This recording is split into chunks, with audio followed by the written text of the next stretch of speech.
Applaud now, wait till the end, because the performance pressure is much too severe if you do that. And my thought is you're probably not going to applaud at the end, but what I'm going to hear is the slamming shut of your sphincters with fear. That's good. That's been successful. It's a pleasure to be here. It's a real honor to be here. Is that Yoshi in the audience? Hello. No PDAs, but I do want you to come up and say hello. Your mother says hello. Everybody has a mother, I know hers. So what we're here to talk about today is the fact that the brain is and will be the 21st century battlescape in many ways. End of story. We could stop it there and I could let you go back to your respective units and think about that for a while, but I'm here to tell you absolutely, as much as there's a big old Tyrolean nose on this face, that you will encounter some form of neurocognitive science that has been weaponized not only in your military career, but in your personal and professional lives, irrespective of whether those two things coincide or not. So the idea of the brain as the battlescape is very important. And more importantly is this other acronym that's up there, which is WMD squared. Please get used to this because this is going to be part of the idea of irregular warfare and ongoing military innovation in your careers. Weapons of mass destruction and disruption. Disruption and influence will be the key to creating peer capabilities and asymmetrical engagements. Let me say it again. It will be the key to creating peer capability and asymmetrical relations and engagements. If we talk about what brain science is, let me just give you a little bit of brief background on this field that is now called neuroscience. As a titular field, as a named field, neuroscience has only been in existence for 40 years. I know that because I've been a neuroscientist for about 38 of those 40 years. When I first applied to get into a program in neuroscience, there were only 4 neuroscience programs in the continental United States. 4.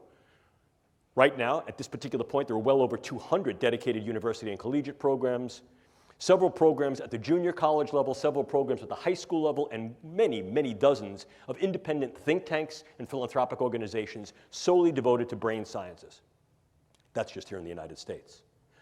Furthermore, what becomes critically important for you to understand is that brain science is not just a United States enterprise or effort, nor is it singularly an effort of the United States allies worldwide. Increasingly, it is becoming an international, multinational, global, and independently exercised event and endeavor, which increases the capability of the brain sciences to develop not only new theories, but ever more sophisticated tools. I like this slide a lot because what it presents for you, ladies and gentlemen, is essentially a century-long history of brain science, even before it was called neuroscience. Look, let's face it, for as long as human beings were looking in some reflective pool and recognized that the thing looking back at them was themselves, there was some interest in what makes me me, what makes me think, what makes me feel, what makes me behave the way I do and you behave and think the way you do. What is my sense of self? Do I have free will, and what is the nature of that? And how can we affect that in a variety of ways that go from the non-kinetic all the way to the kinetic? If we take centenary jumps into the era of the Enlightenment, we can see the great thinkers that came before and during the Enlightenment, inclusive but not limited to people like René Descartes, pondered the idea of what that means. Cogito, ergo sum. I think, therefore I am. The inverse of the statement that in many cases was implicit but now becomes ever more explicit is what makes me think. And if I can understand what makes me think and makes you think and makes you feel, then that understanding may in fact flavor, if not directly influence, the way you and I interact. But more than that, if in fact I understand how it is that your brain does what your brain does, I may be able to access your brain and affect your brain, indirectly and directly. And what this allows us to do is to create tremendous potential and possibility and probability, potential, possibility, and probability of what the brain sciences can do and will do. Remember these 3 letters, A, and A. Keep them as your viable mantra for the duration of this course, today, and throughout your professional careers and each and all of the opportunities that you have to interface and try to understand the power that the brain and cognitive sciences can yield. A, the ability to assess the brain and its functions. A, the ability to access the brain on a variety of levels, from the subcellular all the way to the social. And A, the ability to affect the brains and the individuals in which those brains are embodied and the ecologies in which those individuals enact, engage, encounter, from the level of the individual to the group, to the community, to the populational. Look at the power that understanding tools and techniques of the brain sciences afford. It's there before you on the screen. Obviously, if in fact this gives me some insight to the way people interact, inclusive of the way they may interact in bellicose, aggressive, violent, and volatile ways, and it also confers upon me certain powers to be able to influence that, alter that, change that, mitigate that, then clearly I'm able to use the brain sciences, as we have tried repeatedly in the past, to influence the postures and capabilities not only of our own individuals who are engaged in warfare, intelligence, and national security operations, but those who seek to threaten us. In other words, we can utilize these things in national security, intelligence, and defense. Please look at the timeline. A mere 10 years ago, in 2008, the National Academy of Sciences National Research Council convened a group to create a report dedicated to if and why and how brain sciences might be viable, valid, and of value in national security, intelligence, and defense operations. And in 2008, they did a 5-year retrospective and came to the conclusion that although these things may be valid, their relative viability and value at that particular time rendered them not ready for prime time play.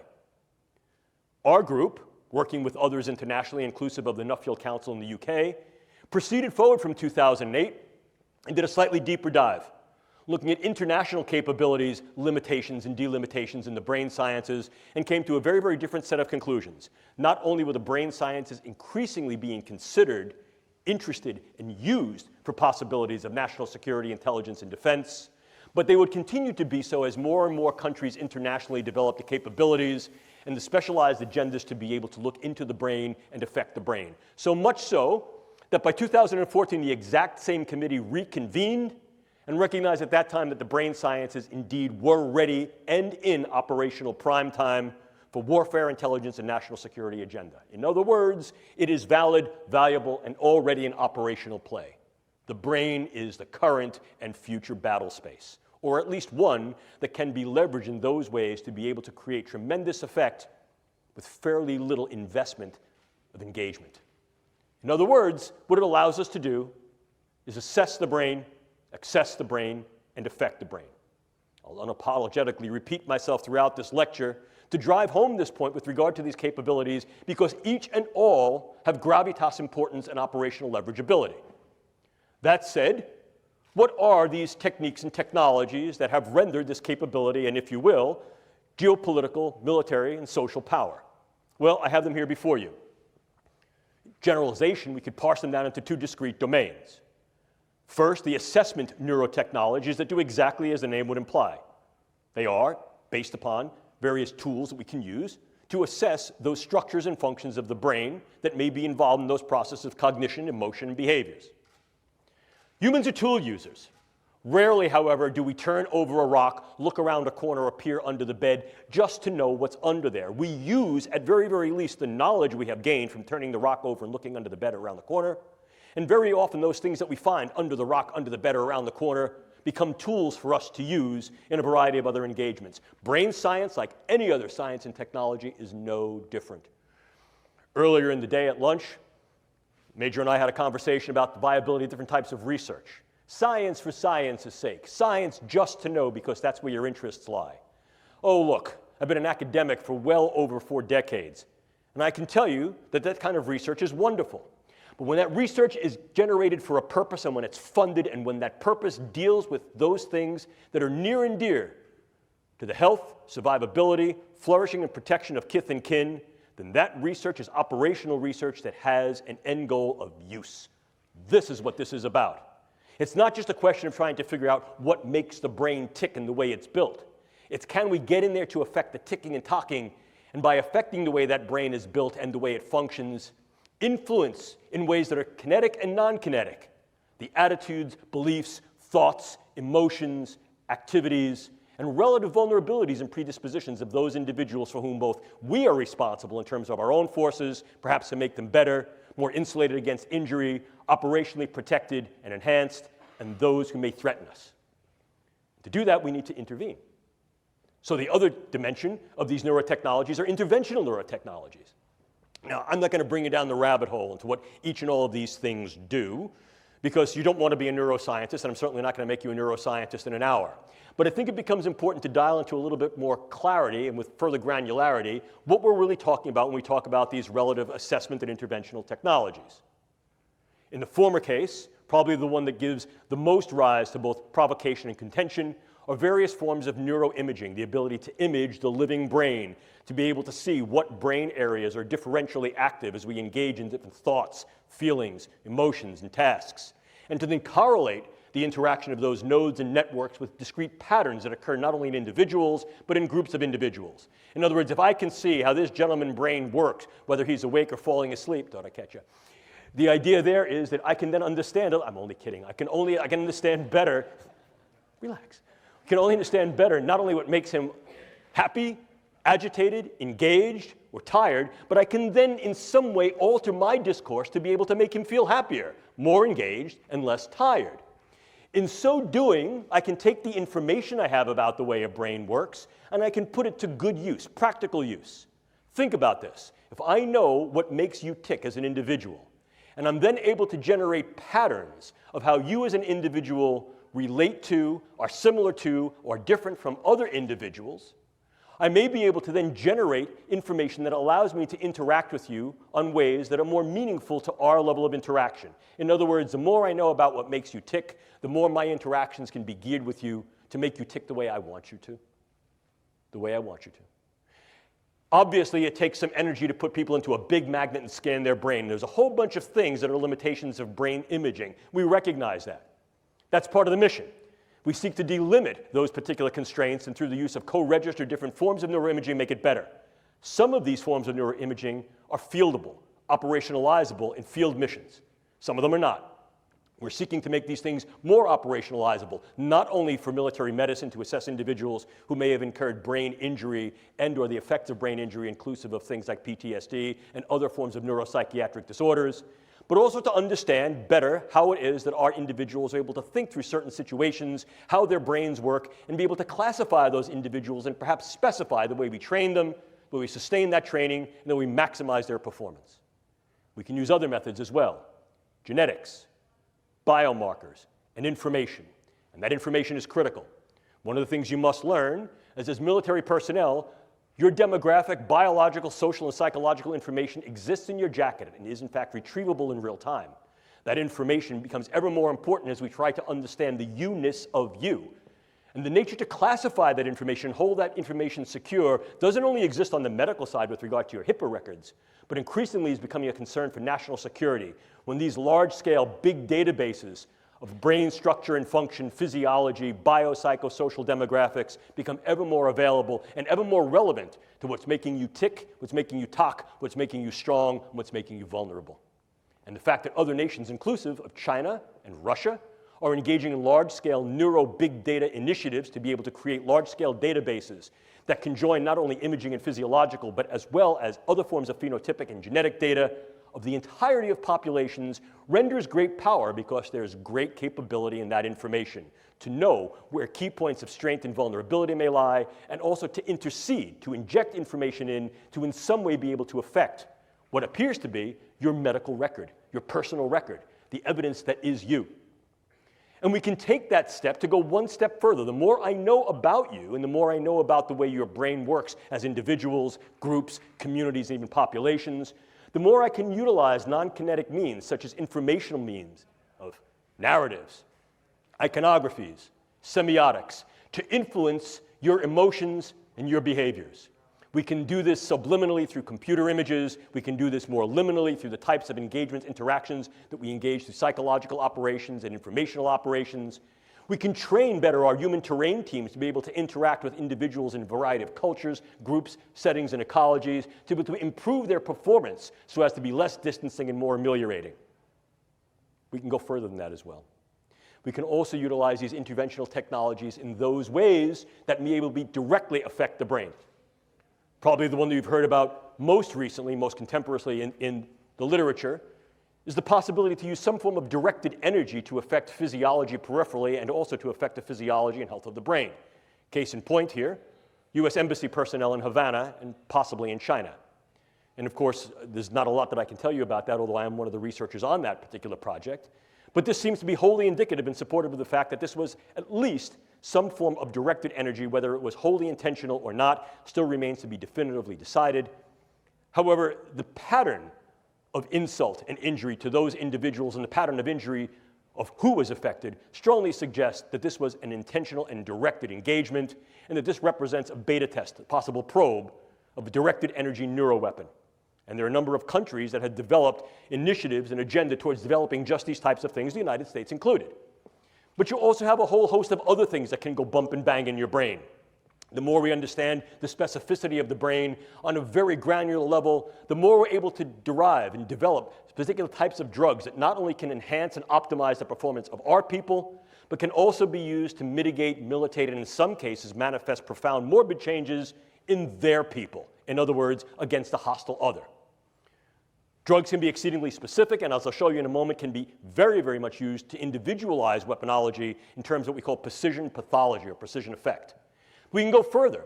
Clearly, one of the things we can also do is transcranial neuromodulation, the idea of going through the skull to modulate the node and network activity of the brain, to optimize the performance of key individuals in certain tasks and performances that are relative to their missional space. And we can also do that against hostile or perhaps belligerent others. We can go further to implant certain brain-machine interfaces. These are many of the DARPA programs that you may hear of now. Probably the one that is most notorious, in a very good sense, is something called the N3 program, which is the non-invasive neurosurgical neuromodulation program being run by their program manager, Dr. Al Mundi. The idea here is to put minimal-sized electrodes in a network within a brain through only minimal intervention to be able to read and write into the brain function in real time, remotely. The United States is not alone in such efforts. And then, of course, you also have the things that are a little bit more traditional. If we talk about things that can be operable in the biochemical space, we ordinarily talk about drugs, bugs, toxins, and ever more, we're considering devices. At the last Biological Toxins and Weapons Convention, the RevCon, it was then raised by the Australia group that we need to be a little bit more salient in our attention to those possible neurotechnological devices that may be able to be weaponized. Our group has also argued that the current considerations and extant categories of the Biological Toxins and Weapons Conventions are not detailed enough to be able to appreciate or keep pace with the advances in this form of science that can be weaponized that poses a risk and threat on the battle space. So, how then can we use these elements as weapons? Means of contending against others. Formal definition of a weapon, right out of the Oxford Old English Dictionary. Means of contending against others. And we can do that in a number of ways. We can militate their behaviors and their thoughts in some ways as to make them more amenable to what we do, the idea of positive weaponology. Or we can, in fact, mitigate and in some cases completely nullify their capability, will, or engagement to fight.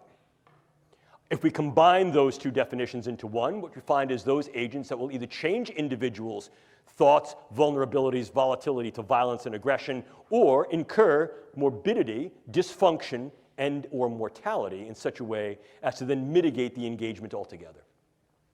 You still with me? That said, we can break down any form of weaponology into two discrete categories: soft weapons and hard weapons.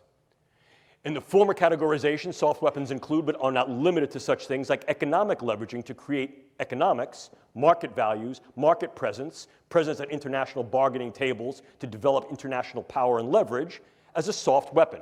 Clearly, the more we're able to make an impact in a field, in a dimension, by virtue of research, medicine, technology, infiltration to a variety of areas of the public space, the more we're able to yield economic strong-arming, economic leveraging. I think an important consideration that I'll reiterate later in this particular lecture is that there are countries outside the United States and or the West that are increasing their capabilities by intent in the brain sciences so as to be able to gain this type of economic leveraging in international global markets, in medicine, science technology, and the military. Most notably among them is China. We'll talk more about that momentarily. But we can also utilize weapons in more of a soft approach, as I mentioned earlier. The more I know about what makes you tick, the more I might be able to do things like weaponize the approach that I then take towards you in my interactions and engagements with you. Here we can utilize the brain sciences for psychological operations. Most notably, one of the DARPA programs run by the program manager Bill Casebeer, Dr. Bill Casebeer, who subsequently went on to be a program manager at Lockheed Martin and run their brain-machine interfacing programs. Bill Casebeer's program was called Narrative Networks. And one component of the Narrative Networks project was something called neural narratives. If we understand how it is that brains and individuals, groups, and populations respond to certain forms of imaging, memes, iconographies, engagements, the more we may be able to tailor those things through our psychological operations, propaganda, meso, to be able to engage these individuals in more positive ways or in ways that are more influential, to be able to direct their behaviors, their predispositions, and perhaps their engagements with us on a variety of levels, from the individual all the way up to the political. But then, of course, we move into the more harder forms of weapons, things such as bullets and bombs. And here, once again, let me reiterate what we're talking about on the neuro side are drugs, bugs, toxins, and devices. But of course, if we spill over the idea of soft weaponology into a hard weaponization, we also see the use of biodata as a viable weapon. Manipulating biodata so that I can then put into your particular medical records subtle information that may change the disposition of whether you're sick or not, change how you're treated, influence the postures that go to you in terms of insurance, care, viability for military service. By altering that information, by changing those data, by purloining those data, I essentially changed the you of you. And I can do that in very subtle and insidious ways. Furthermore, I can do that on a variety of different levels that can affect key individuals so that, in fact, your medical record changes to thereby render you incapable or at least invalid to be able to serve in a way you're serving. Or I can do that on a much larger scale, groups, populations. And if I change those data, I change the way you're being regarded and treated. And I can do that in one of two ways. I can do it in such a way that you're going to be regarded in a negative sense, or I can do that in such a way that I'm going to treat you incorrectly. If I say, for example, you have a particular allergy, or you have particular sensitivities, or you have a particular disorder, you will be treated for that, and that could then harm your health and your stability in both a short wars approach as well as a long wars approach. But if we take a look at this in a little more detail, you can see that once again it folds back to the idea of what can we do to ours and what can be done to others. Clearly, one dimension, one domain of operational viability and value is to enhance the capabilities of the combat and intelligence operator across a range of scalabilities in both general purpose and more select forces. And this is the idea of Neuro Enablement. Neuro Enablement. You will hear this referred to in a variety of different ways. Performance optimization, enhancement, enablement, maximization. These terms mean something. A number of years ago, our group was tasked with the Air Force to develop a lexicon, a nomenclature that would be able to define these in more precise ways. I'll not bore you with that now. But the idea of enablement gives forth, I think, a particular meaning that's relevant. You're enabling individuals to do some aspects of a performance of a task that is germane and justified to their operational mission and that is, in fact, done with regard to protection of their charges. So in other words, we're saying, we're going to make you good to go, and we've decided that this is good. The reason this can become problematic, of course, is that what definition of good are we using? What we define, whoever the proverbial we may be, to be good, might be quite different than what they, whoever the proverbial they is. And as a consequence, we have to keep a much broader window of opportunity and possibility open to be aware for the potential benefits, burdens, and risks that this type of engagement may pose. What types of things can we do to make our people better, if you will?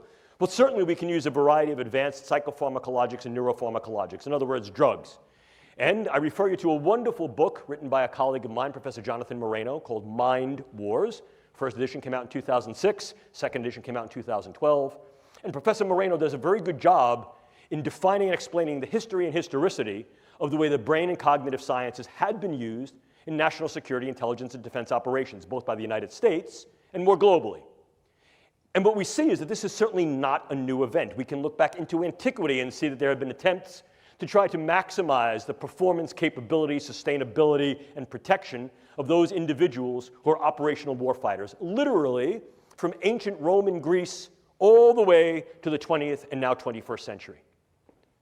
It's the tools and techniques based upon the understanding and depth that we have that increases the granularity and specificity of effect and increases sophistication and gravitas of outcome. The more we know about the brain, the more we can develop ever more selective agents to affect the structures and functions of the brain in cognition, emotion, and actions, and the more we can do so in a way that's more like sharpshooting rather than buckshotting. But irrespectively, drugs can be somewhat dirty. What I mean by that is they can have a host of adverse effects, some of them side effects, some of them direct effects, And very often what we'll find is that unless we're able to deliver the drugs directly to a particular site in the brain or elsewhere in the nervous system, they can have heterogeneity of effects throughout the body. And that can lead us to some undesirable outcomes. But we don't need to be limited to drugs. No, no, no. We can also use a variety of computational brain-machine interfaces that are both closed and open loop. And these include things like transcranial magnetic and electrical stimulation, stimulating the vagus nerve transdermally, or if you wanted to get somewhat more invasive but certainly more specific, brain-machine interfaces by virtue of deep brain and superficial brain implants. And I shall tell you that one of the leading projects in developing state-of-the-art brain implants is a DARPA-funded project aimed at the medical side for the treatment of neurological and neuropsychiatric spectrum disorders. And this program is called SubNets, Systems-Based Neurotechnologies for Emerging Therapies. But what you also need to appreciate is that that DARPA program, like any program that is oriented towards engaging brain function to then alter those functions in certain ways, directional ways, can be harnessed for what's called dual use. Medical purposes that are then depurposed to medicine and used for other agenda, inclusive of warfighter enablement and enhancement. Furthermore, we understand that there are a number of nations outside the United States, some of whom are allied, others that are at least competitive, if not combative, that are engaged in these types of programs looking at the capability for transcranial and deep intracranial modulation of brain function to improve the functional performance of military and intelligence operators across a range of viable missional tasks. We are not alone in these pursuits. And I think that's something that needs to be appreciated. But it's not just a question of what we can do to our own. Because very often in raising these questions, we tend to, what I call, err on the side of moral probity, and we recognize that there are particular limitations, limits, boundaries, thresholds that cannot and perhaps should not be crossed in terms of what we can do. And if we intend to cross them, we only cross them with consent, and that consent is highly contingent upon the necessity of a continuity of research and clinical care. Understanding what happens to the individual once they've been enabled and enhanced, and what may happen when they're no longer enabled and enhanced. In other words, more colloquially, when Superman goes back to being Clark Kent, what happens to Clark becomes the burden and obligation of our responsibility. However, those ethics are not homogeneous on the world stage. And the idea of pushing the envelope of what can be done to the combat, warfighter, and intelligence operator, and perhaps more broadly, to those individuals who may oppose particular regimes and or may be military fighters against your own regime, is very often bounded by, and in some cases deconstricted by philosophies, cultures, and ethics of those individuals who may be competitive, if not combative to us. So in other words, this can also be weaponized against others. And this is where we get into the idea of novel neuroweapons. Once again, this is not necessarily new, but the momentum of this dimension of the field has accelerated as a consequence of increased understanding of the brain and increased capability to develop tools and techniques to access and affect the brain. So what are we seeing here? Well, take a look. We see in-close neuropharmaceuticals and organic toxins. What's new about this is the in-close nature of this. Increasingly, we're not seeing these things as weapons of mass destruction against gross aspects of the population. Although, certainly, many neuroweapons such as sarin gas and VX and other forms of neurotoxic agents can be leveraged against large groups of people, but that's messy. More specifically, perhaps, might be targeting individuals on a level that allows either direct attribution or covert engagement with non-attribution. Let me give you an example of what I mean. So this gentleman is the leader of some group, a political group, a social group, a combative group, and under the veil of a white flag, he and I are now to have some kind of a caucus, a meeting. And during that meeting, what I do is I lace the rim of his drink, or his pen, or his seat, or something in his immediate environment with very, very low-dose drug or toxins that are going to affect his stability. They may affect the way his brain works, and as a consequence of that, they can affect the functions of his brain, his thought patterns, his relative emotionality, and the behaviors that go along with that. One of two things might happen. He might be completely incapacitated as a consequence of this, or he may change his level of capacity and engagement so that he went into the meeting thinking, I hate this guy's my enemy. He walks out of the meeting going, I love this guy's great. Now what could happen? If in fact this is a gentleman who has charismatic, financial, elected, or dictatorial power, it may be that his followers will then follow him blindly. He came into the meeting as a leader of those followers who were bellicose, who were volatile, who were violent and aggressive. He comes out of the meeting and he tells them to change their behaviors, and they do. Or I could sever the trust. By now, he leaves this meeting, he's espousing a very different philosophical stance and orientation, and his followers no longer adhere to his precepts, his tenets, or his lead, and I fractured the relative arrangement of trust, engagement, capability that he fostered, leaving that population disrupted and vulnerable to intervention, to a coup d'etat, to a junta, to some type of insertive reassumption of leadership. You see how this can work? Furthermore, I can use this very tactically. Some of these agents allow me to assemble the agent on site and not have to stockpile it, which allows me to take the components of this agent into and out of a country relatively covertly, target a specific individual, change or eliminate that individual with very little attribution and trace, and be able to leave prior to any attribution. Think Novichok. Or I could assemble very small quantities of this that would then allow a specific intervention, characteristically in a place that would not allow such an intervention. Think of the use of a derivative of Vx in an airport. But I could do more than that. I could also incur much broader type of ripple effects. And one of the ways I could also do that is with what's called high morbidity neuromicrobiologic agents. It's a real fancy way of saying neurobugs. But high morbidity neurobugs. I may not want to kill a lot of people. In fact, arguably, I may assume what is sometimes referred to as the Sailor-Malin mantra. For those of you who may be fans or students of military history, you may remember that Sailor-Malin, Wing Commander Sailor-Malin, was a South African who flew with the Royal Air Force during the Second World War. And he became well known during the Battle of Britain for shooting up German airplanes but letting them limp home, particularly bomber aircraft. And they would ask Sailor-Malin, "Oh, Wing Commander, why didn't you shoot that plane down?" And his adage was simple. Better to have that plane return home with wounded crew who are spitting up their lungs, one dead crewman that they had to attend to and therefore divert their missional capability while in flight, than shoot them down. Because the psychological effect will be rippling and devastating. This is sometimes referred to as the Malin effect. What can I do? I can use a particular bug that I may be able to now modify through the use of gene editing technique that is ubiquitously available and fairly easy to use to take a bug that was previously relatively benign and non-pathogenic and make that bug virulent, pathogenic, dangerous. And then what could I do? I could introduce that bug in key sites. Des Moines, Seattle, Tampa, Newark, Houston. I'd get a few people sick. I'd do it on an airplane, do it at an airport, do it at a sporting event, do it on Black Friday. And then what I would do is I would take credit for that, but I'd want to make sure that at least part of the symptomatic constellation was not only neurological, it was profoundly psychological. Agitation, debilitation, sweating, stomach problems, sleeplessness, cardiac problems, things that are what we call top-down neurological in their effect, brain to body and body to brain in the bottom-up cascade. Then what I would do is I would get on the internet, and I would put out over the internet, "I did it. Oh yes, I'm that dangerous G group that you should all be afraid of. And in fact, this is far more ubiquitous than I let on. These are only the first cases. I've let these buggies go all over the country, and your early warning signs are agitation, anxiety, worry, sleeplessness, stomach problems, heart problems. What have I done? I've rippled the sheets of the worried well. At first blush, I get every hypochondriac running to their physician, but at second and third blush, I get those individuals who begin to become worried that they may have been exposed to this, that their children may have been exposed to this, that their loved ones, their kin, their kith may have been exposed to this.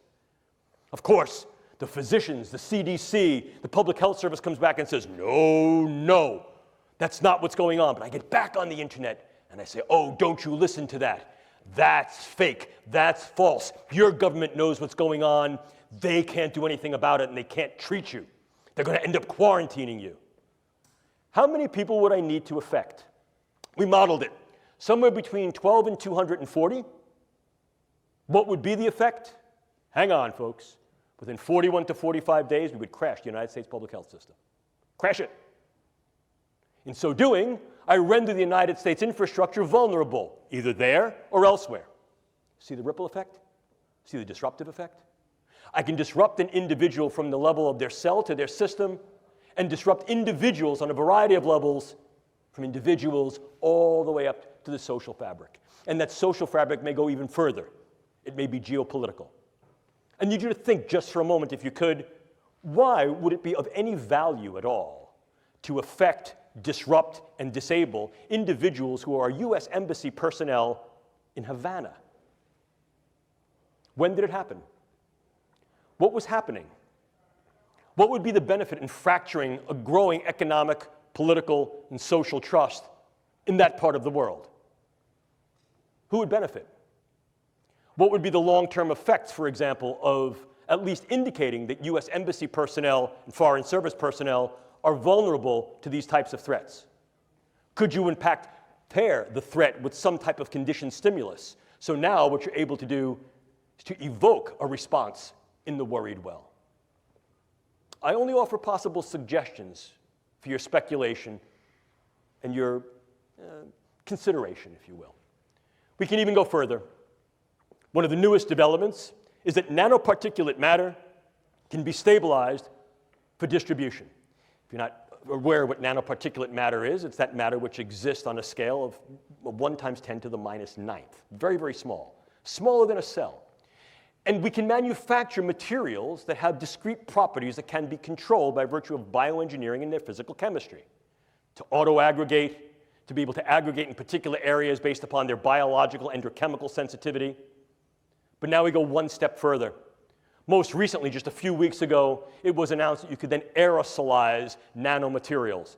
And go one step further, I can create small robotic units, controllable robotic units at the nanoscale, and that these too can be aerosolized to create a nanoswarm of biopenetrable materials that you cannot see, that can penetrate all but the most robust biochemical filters, that are able to integrate themselves through a variety of membranes, mucous membranes, and wherever, mouth, nose, ears, eyes, can be then uptaken into the vascular system to create clumping, can affect the vascular system of the brain, or can directly diffuse into the brain space, and these can be weaponized.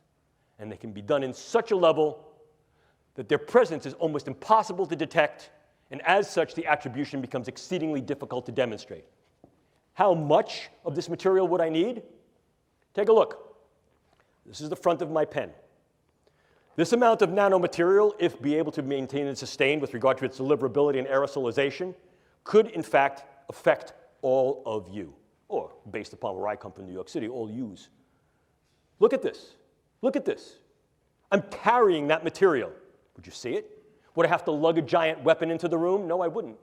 And what if, in fact, I utilized some form of an unmanned aerial device or unmanned ground device as a delivery vehicle? Something like a drone or a bug. Could I do something with that?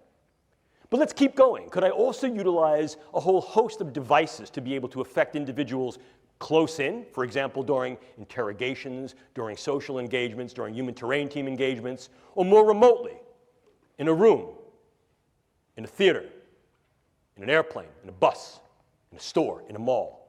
The answer is increasingly yes.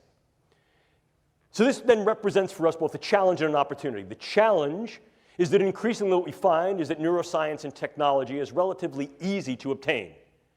Many of the things that I've just spoken to you about are viable and obtainable directly to the consumer or directly to the scientist. We also know that many of the products that are available direct to consumer can be easily modified to create things that have a much higher weaponization potential. But more than that, we also recognize that there are dedicated efforts on the part of nation states and even groups of non-state actors, and increasingly virtual nations that are using virtual currencies to fund research efforts in these areas. I'd like to think that I'm a smart guy talking to a bunch of very intelligent individuals, but let's face it, we're not the only smart people in the world. And if we're thinking this way, there are plenty of other people who are thinking this way too.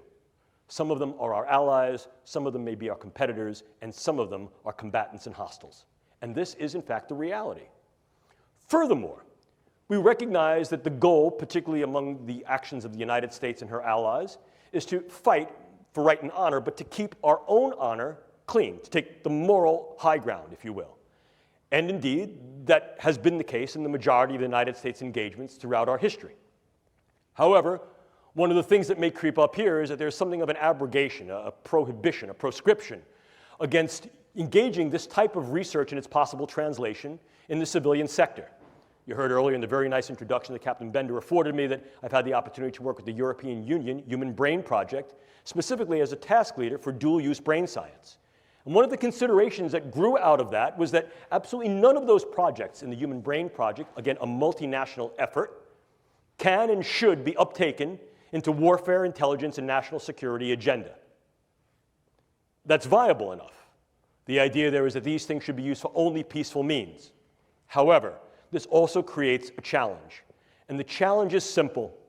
If, in fact, I choose not to train in particular ways, I choose not to train 3 days a week, if, in fact, those individuals who may choose to then conflict with me will then train in the ways that I do not and train on the days of the week that I will not, they may opportunize a select advantage.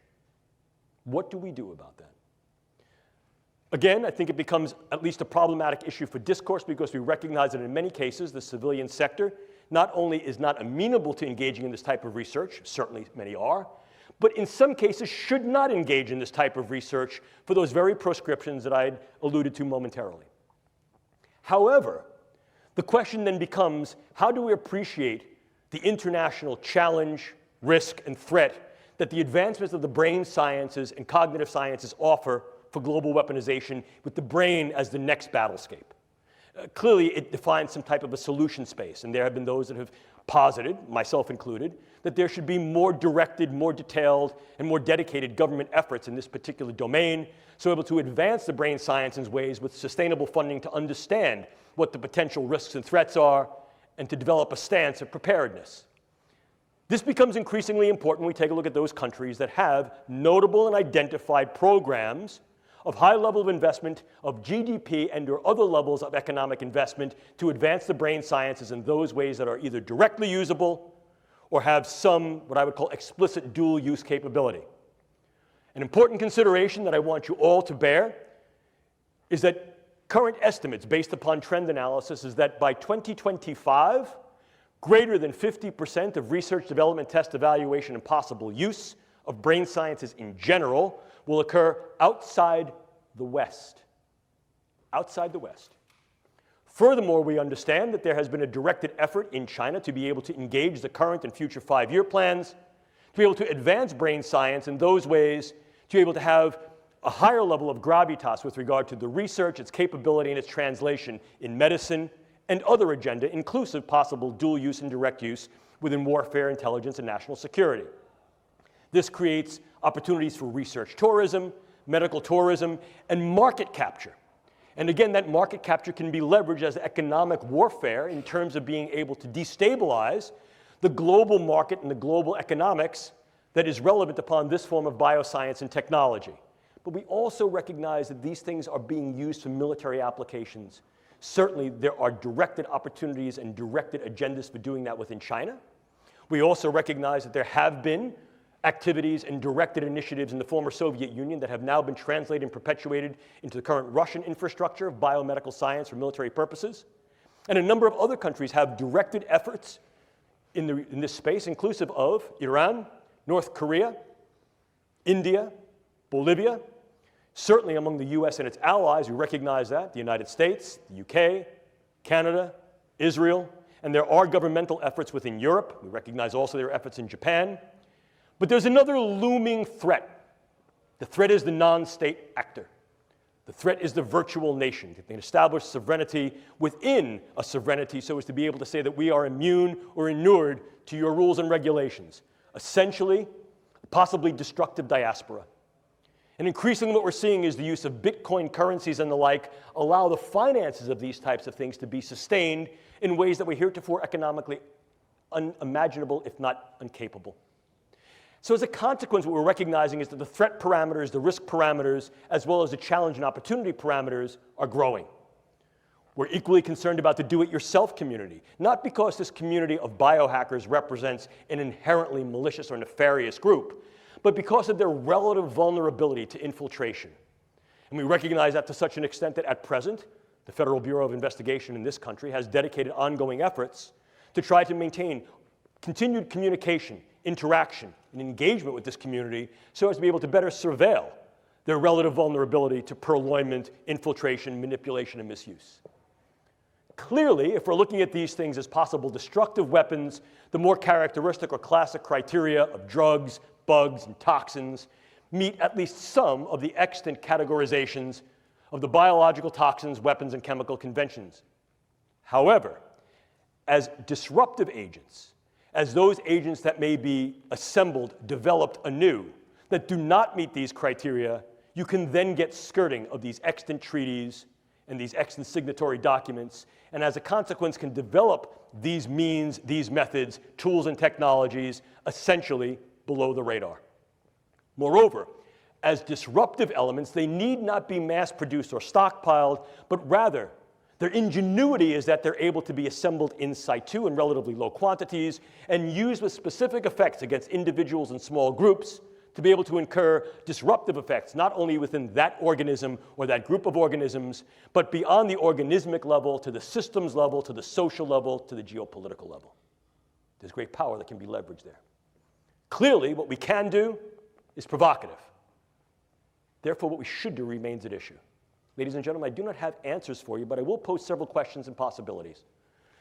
One of the things we have to understand is that this represents, if you will, a bioscientific speedway. Consider the true speedway. Lots of entries. I've already shown you the entries. Very fast pace. The speed of translation from concept to construct in the brain sciences is about 60 calendar months, and increasingly that's being compressed. So the developments in the brain sciences that reach a tech readiness level can be achieved within 48 calendar months. It's very fast. Certainly we know not only there are many entries, it's very fast, but the prizes are tremendous. Economic prizes, prizes of notoriety on the biomedical front, prizes of power, capability, and weaponization on the WINS front. Weaponization, intelligence, national security front. We also recognize that there are risks and possible harms, not only to those who are on the track, but to those who surround it. So the idea is, if in fact we're going to move into this space, how can we move into the space with some prudence? How do we move into the space pragmatically? And how do we move into the space in such a way that is prepared? Our group was tasked with developing these protocols and paradigms, and we refer to them as the operational neurotechnology risk assessment and mitigation paradigm. The on-ramp to the neurobiotechnological speedway, if you will. I won't bore you by reading the slide, but I do want you to pay particular attention to the lower box. That's Zig Brzezinski. In 1970, he was prescient, had forethought, foresight, and said in 1970, in the coming decades, we will see an increasing viability and value of being able to affect the neurocognitive space. There was something of the sort of crystal ball in that statement.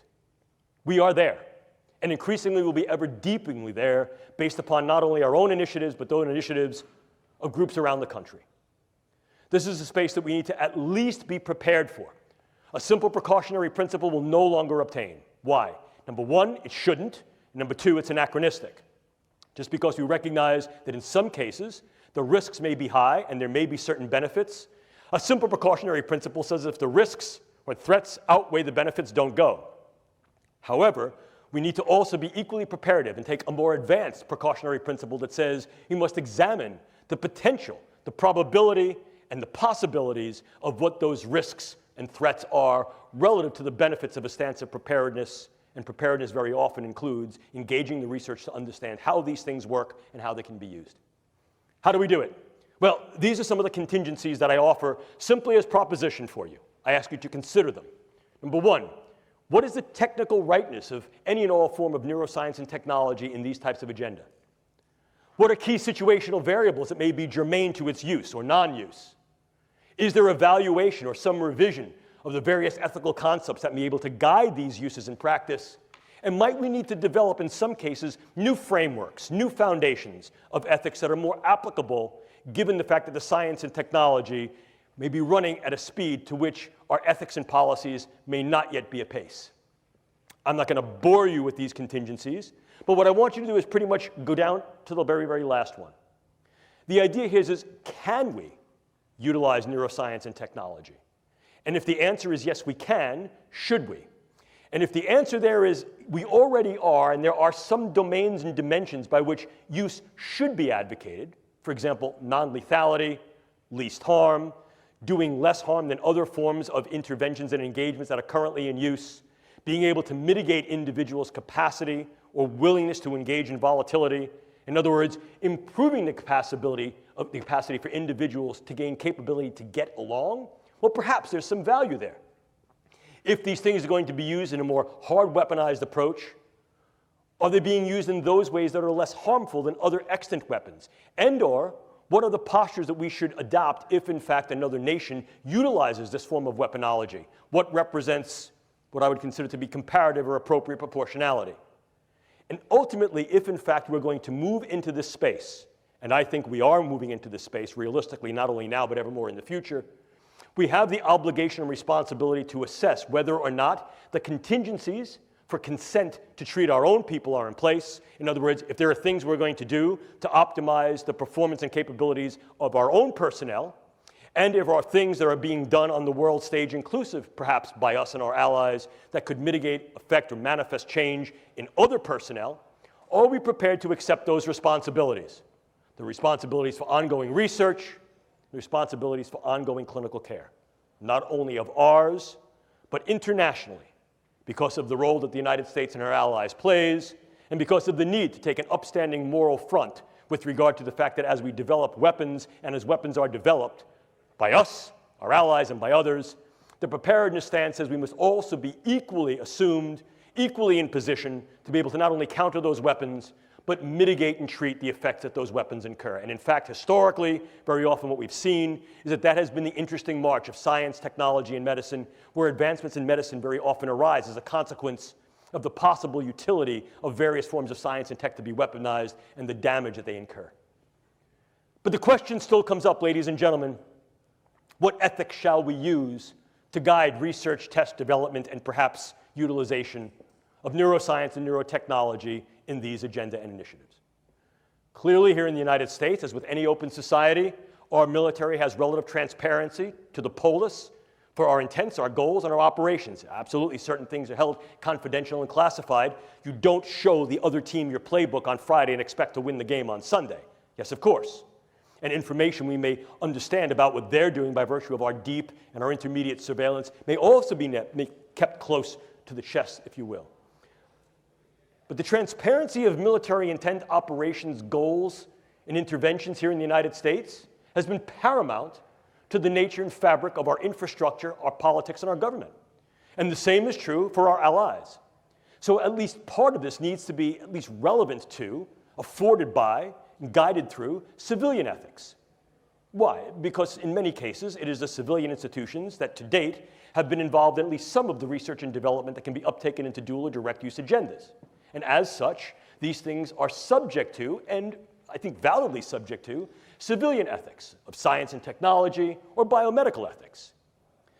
But if we move increasingly away from that, if we say that indeed the proscriptions and prohibitions, such as those that are being proposed and leveraged by the European Union Human Brain Project and throughout the world by things like dual-use research of concern treaties, such as that which was developed at SLMR, are taken to heart, and civilian agencies, institutions, and organizations are essentially sort of debanded, disbanded, debarred from their engagement in these types of activities, who then will uptake the torch?